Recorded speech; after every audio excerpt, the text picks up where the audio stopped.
This is Joe Malone talking Mason City Toros hockey with the head coach, Nick Bruneteau. Just wrapped up the regular season with a wild game Saturday night, which we'll talk about in just a bit here. And then game this afternoon, Sunday afternoon, which was a 4-0 Alexandria Blizzard win. Your thoughts on the regular season for the Toros?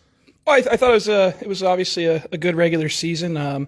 You want to make sure you're playing your best hockey at the right time, and I think in our last 20 games we ended 17-3. So I think that speaks to us peaking at the right time, and it's because of a lot of contributions from everyone. So that's also a big thing going into the playoffs is having depth. Talk about being 17-3 in the last 20 games in a division that includes Granite City, includes Alexandria, just a number of teams that were no slouches. Yeah, I mean, obviously those guys are great opponents, and even you throw Rochester in the non-conference games.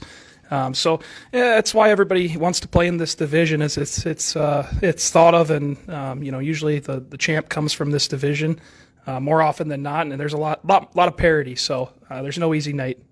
Saturday night was one of the craziest, funnest, wildest, what did I just witness moment-filled hockey games I've seen in a while. It started with, I don't know what happened with Cal Levis, but Cal Levis is face down on the ice. Everybody in the arena is like holding our breath, like, is he okay? Play moves down to the other end. Cal gets up. I didn't see him get up, but he gets up, gets on the right side of the blue line, catches an outlet pass, buries it in the back of the net to get things started.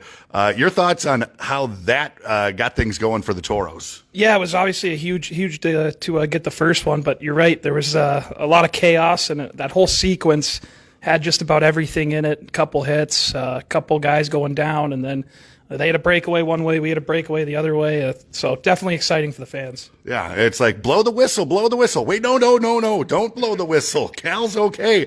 There was another moment, too, where Lorilla, he was down on the ice. He said afterwards in the postgame jersey auction, he just got his wind knocked out of him. Were you ever concerned, like, for Cal or for Lorilla, like, oh, my goodness, please don't go down. We need you for the playoffs. Well, absolutely. I think that probably played into a little bit in today's game.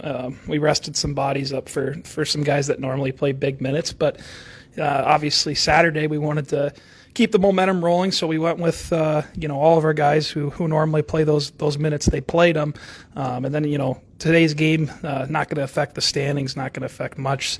More about getting guys rest, getting ready to go for next Friday. Going back to Saturday, Coach Janowski with a backhand goal. He said he had his eyes closed when that one went in. I mean, and then the winner, Duxon, in overtime on a bang-bang play. That felt like a playoff hockey game on Saturday night. Yeah, absolutely. It really did. And, the thing that I was the most proud of the guys for is how we responded. Playoffs is so much about how can you wrestle those highs and lows, and when you're on a low, how can you wrestle it back? And I thought we did a really good job of that. You look in the last 10 minutes, they had 2 go-ahead goals, and shortly after that, 2 minutes later, we found ways to tie the game. So that's usually a pretty good indicator of playoffs if your guys can handle the big moments. So we're excited to get going Friday.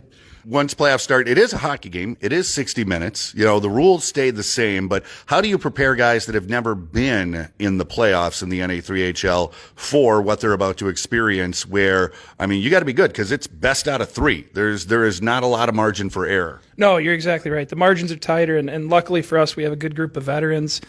We got 2 guys on our team who have won the Fraser Cup. You got Zach Lorilla, who won it last year with Rochester.